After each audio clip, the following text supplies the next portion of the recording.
नमस्कार, मैं हूं संतोष पाठक और आप देख रहे हैं संतोष पाठक official YouTube platform. Bharatiya Janata party और राष्ट्रीय स्वयंसेवक संघ के बीच भारतीय जनता पार्टी के नए राष्ट्रीय अध्यक्ष पद को लेकर खींचतान लगातार जारी है। लंबे समय से ये मसला अटका हुआ है और अभी तक ये फैसला नहीं हो पाया है।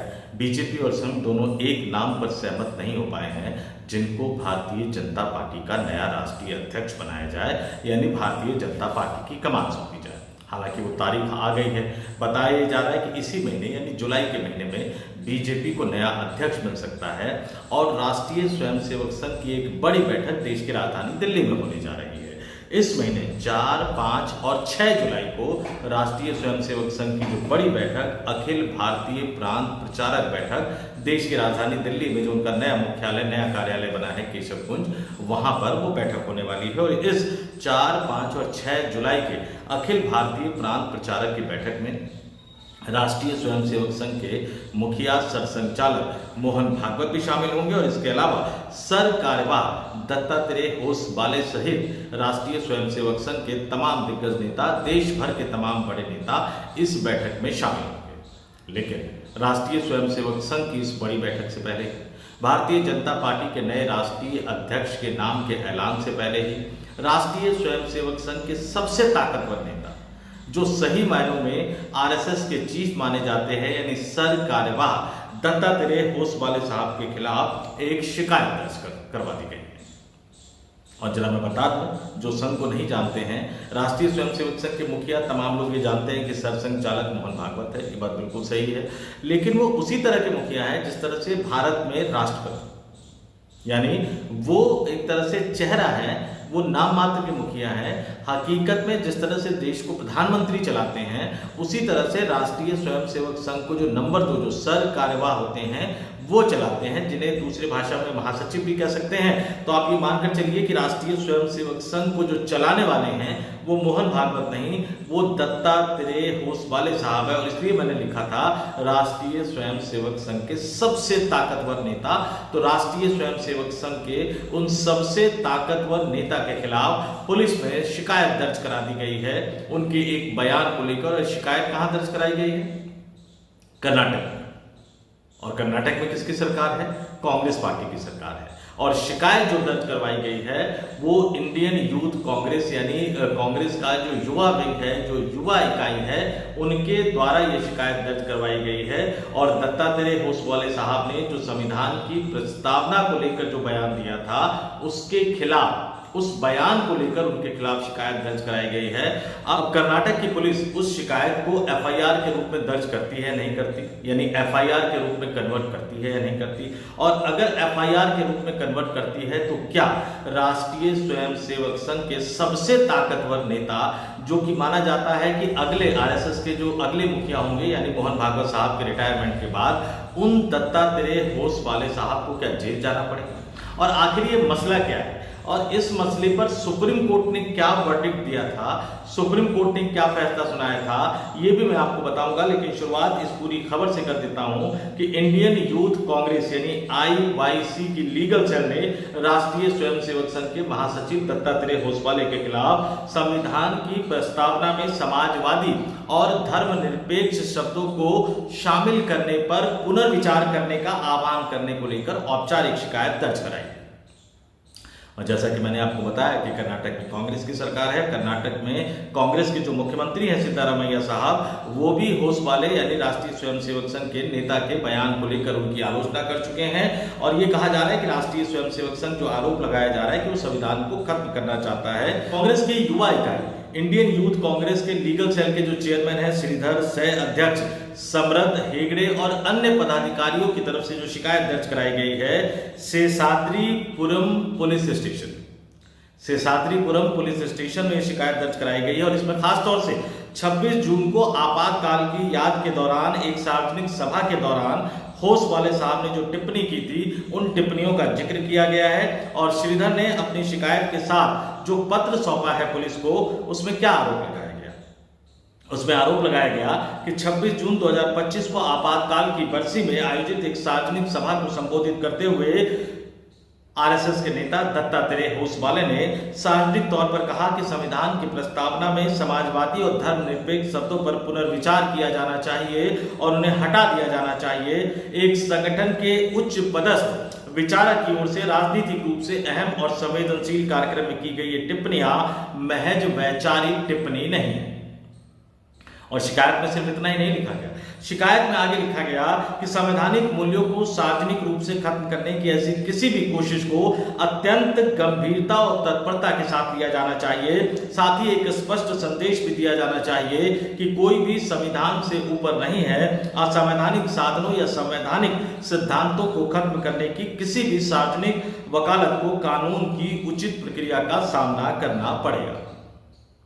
यानी शिकायत उनके बयान को लेकर, और अपने बयान में उन्होंने क्या कहा था ये भी मैं आपको बता देता हूं कि दत्तात्रेय होसवाले साहब ने, राष्ट्रीय स्वयंसेवक संघ के नेता, आपातकाल को लेकर, आपातकाल की बरसी को लेकर एक कार्यक्रम था। आजकल ये समझ में नहीं आता कि आरएसएस बीजेपी का एजेंडा तय कर रहा है या बीजेपी आरएसएस का एजेंडा तय कर रहा है। तो भारतीय जनता पार्टी पूरे देश में आपातकाल को लेकर कार्यक्रम कर रही थी। प्रधानमंत्री ने भी बयान दिया, तमाम मंत्रियों ने बयान दिया, भारतीय जनता पार्टी के तमाम नेताओं ने बयान दिया।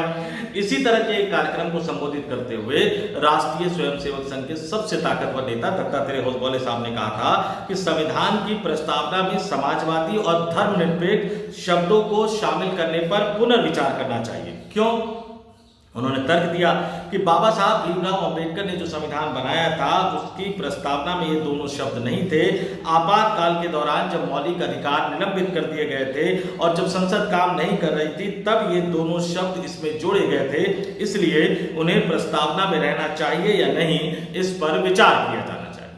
होसवाले साहब जिन तारीखों और तथ्यों का जिक्र कर रहे थे वो तारीख और तथ्यों को लेकर कोई दो राय नहीं थी। आपातकाल के दौरान 1976 में 42वें संविधान संशोधन के जरिए समाजवादी और धर्मनिरपेक्ष शब्द को संविधान की प्रस्तावना में जोड़ा गया। लेकिन कई ऐसे तथ्य, कई ऐसी बातें हैं जिनको वो कहीं ना कहीं छुपाते हुए नजर आए या जिनको उन्होंने सामने नहीं रखा। आपातकाल खत्म हो गया।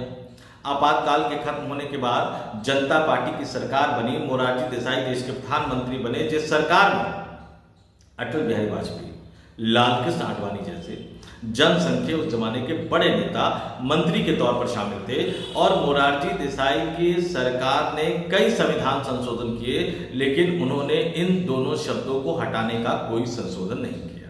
यानी एक तरह से उन्होंने वैधता दी थी। फिर ये मसला चलता रहा, आगे तक चलता रहा। सुप्रीम कोर्ट में भी ये मसला सामने आया और सुप्रीम कोर्ट ने 2024 में, उस समय जो सुप्रीम कोर्ट के मुख्य न्यायाधीश थे जस्टिस संजीव खन्ना साहब, और दूसरे उनके साथ जो बेंच में थे जस्टिस संजय कुमार की पीठ ने, उनके सामने यह मसला गया कि संविधान की प्रस्तावना में से समाजवादी और धर्मनिरपेक्ष शब्द को हटा देना चाहिए। सुनवाई हुई और जस्टिस संजीव खन्ना की बेंच ने उस समय 2024 में इस याचिका को खारिज कर दिया, कई तरह के तर्क देकर, कई तरह के तर्कों का हवाला देते हुए। और जब सुप्रीम कोर्ट ने इस याचिका को खारिज कर दिया तो जो लोग सुप्रीम कोर्ट के फैसले को मानने की बात करते हैं उनको इस फैसले को मानना चाहिए। चलिए, सुप्रीम कोर्ट की नहीं मानते, लेकिन आपातकाल के बाद आपकी खुद की सरकार बनी थी, उस सरकार ने कई सारे संविधान संशोधन किए, कई बदलाव किए, लेकिन इन दोनों शब्दों को उन्होंने छुआ तक नहीं। जिस सरकार में आपके नेता भी मंत्री के तौर पर शामिल थे, तो निश्चित तौर पर वो इसको एक तरह से वैधता देते हुए नजर आए। लेकिन उसके बावजूद राष्ट्रीय स्वयंसेवक संघ के सबसे ताकतवर नेता महासचिव दत्तात्रेय होसवाले साहब द्वारा दिया गया बयान अपने आप में विवादास्पद बयान था। विपक्षी राजनीतिक दलों ने इसे लपक लिया। संविधान को कुचलने के कई तरह के आरोप लगाए गए, राष्ट्रीय स्वयंसेवक संघ पर, भारतीय जनता पार्टी पर कई तरह के गंभीर आरोप लगाए गए, और ये पूरा मसला राजनीतिक आरोप प्रत्यारोप का मसला बन गया था। एक तरफ भारतीय जनता पार्टी, राष्ट्रीय स्वयंसेवक संघ कांग्रेस द्वारा 1975 में लगाए गए आपातकाल की याद दिला रही थी, तो वहीं दूसरी तरफ कांग्रेस और अन्य तमाम उनके जो सहयोगी विपक्षी दल है वो राष्ट्रीय स्वयंसेवक संघ के सबसे ताकतवर नेता के बयान का हवाला देते हुए आरएसएस और बीजेपी को संविधान विरोधी बताते हुए नजर आ रहे थे। तो ये राजनीतिक आरोप प्रत्यारोप चल ही रहा था, एक दूसरे पर कई तरह के हमले किए ही जा रहे थे कि उस बीच कांग्रेस की युवा इकाई IYC ने कर्नाटक की पुलिस में शिकायत दर्ज करवा दी। जैसा कि मैंने कहा कि अगर कर्नाटक की पुलिस इसको FIR में बदलने का फैसला करती है, अगर इसको FIR में कन्वर्ट करने का फैसला कर देती है, तो राष्ट्रीय स्वयंसेवक संघ के सबसे ताकतवर नेता की मुश्किलें आने वाले दिनों में बढ़ सकती है। हालांकि आरोप ये भी लगाए जा सकते हैं, अगर कर्नाटक पुलिस FIR दर्ज करती है कि वो राजनीतिक बदले की भावना से काम करती है, तो राहुल गांधी के खिलाफ तो कई सारे मामले चल रहे हैं। बाकायदा इलाहाबाद हाईकोर्ट में तो उनकी नागरिकता को लेकर बार बार इलाहाबाद हाईकोर्ट कहता रहा कि सबूत दो, सबूत दो, सबूत दो, सबूत दो। गृह मंत्रालय तो दे नहीं पाया, इलाहाबाद हाईकोर्ट को खारिज करना पड़ गया। मोदी सरनेम को लेकर जो बयान दिया था उसके खिलाफ तो उनको सजा हो गई थी 2 साल की, उनकी लोकसभा की सदस्यता चली गई, सांसदी छिन गई। बाद में सुप्रीम कोर्ट ने स्टे लगाया तो फिर उनकी सांसदी बहाल हुई। और इस देश के कई राज्यों में कई मुद्दों पर राहुल गांधी के खिलाफ FIR है, शिकायत है, मामला कई मामले तो अदालत की दहलीज तक पहुंच चुके हैं। एक मामले में उनको सजा भी हो चुकी है, जिनको सुप्रीम कोर्ट ने स्टे लगा रखा है। तो अगर बीजेपी और RSS कर्नाटक की कांग्रेस सरकार पर बदले की भावना से कार्रवाई करने का आरोप लगाएगी, तो कांग्रेस के पास भी उन आरोपों का पलटवार करने के लिए बहुत सारे तथ्य हैं। तो ये तय मानकर चलिए कि आने वाले दिनों में इस मसले पर राजनीति तेज होती हुई नजर आएगी। एक दूसरे के खिलाफ ये तमाम लोग बयान देते हुए नजर आएंगे। लेकिन उससे भी बड़ी बात ये तय मानकर चलिए कि जब राष्ट्रीय स्वयंसेवक संघ भारतीय जनता पार्टी पर, केंद्र की नरेंद्र मोदी सरकार पर अपनी प्रभुता स्थापित करने की जद्दोजहद में लगा हुआ है, गुजराती लॉबी से एक बड़ी लड़ाई लड़ रहा है, उस समय राष्ट्रीय स्वयंसेवक संघ के एक बड़े नेता के खिलाफ कर्नाटक के पुलिस थाने में शिकायत दर्ज होना, जो बाद में FIR में भी बदल सकती है, वो अपने आप में RSS के लिए किसी बड़े झटके से कम नहीं है। देखते हैं जो 4, 5 और 6 जुलाई को राष्ट्रीय स्वयंसेवक संघ की अखिल भारतीय प्रांत प्रचारक बैठक जो देश की राजधानी दिल्ली में होने वाली है, उसमें क्या कुछ निकलकर सामने आता है, क्या इस पर चर्चा होती है, कोई बयान निकलकर सामने आता है। क्योंकि निश्चित तौर पर राष्ट्रीय स्वयंसेवक संघ को आगे आकर अगर कार्रवाई आगे बढ़ती है तो इस पर बयान भी देना पड़ेगा, अपनी सफाई भी देनी पड़ेगी, अपनी सफाई में तथ्यों को सामने रखना भी पड़ेगा। इस वीडियो में इतना ही। मुझे यानी संतोष पाठक को दीजिए इजाजत। अब तमाम लोगों से आग्रह, वीडियो पसंद आया तो लाइक कीजिए, शेयर कीजिए, ज्यादा से ज्यादा लोगों तक पहुंचाइए। कमेंट करके जरूर बताइएगा कि इस पूरे विवाद पर आपका क्या मानना है। क्या RSS के दत्तात्रेय होसवाले साहब की गलती है, या भारतीय जनता पार्टी का पूरा अभियान ही गलत है, या फिर कांग्रेस पार्टी की गलती है जो बदले की भावना से कार्रवाई कर रही है? आपका क्या मानना है इस स्टोरी पर, कमेंट करके जरूर बताइएगा। और हाँ, सबसे महत्वपूर्ण अपील, संतोष पाठक ऑफिशियल यूट्यूब प्लेटफॉर्म को सब्सक्राइब जरूर कीजिएगा। नमस्कार।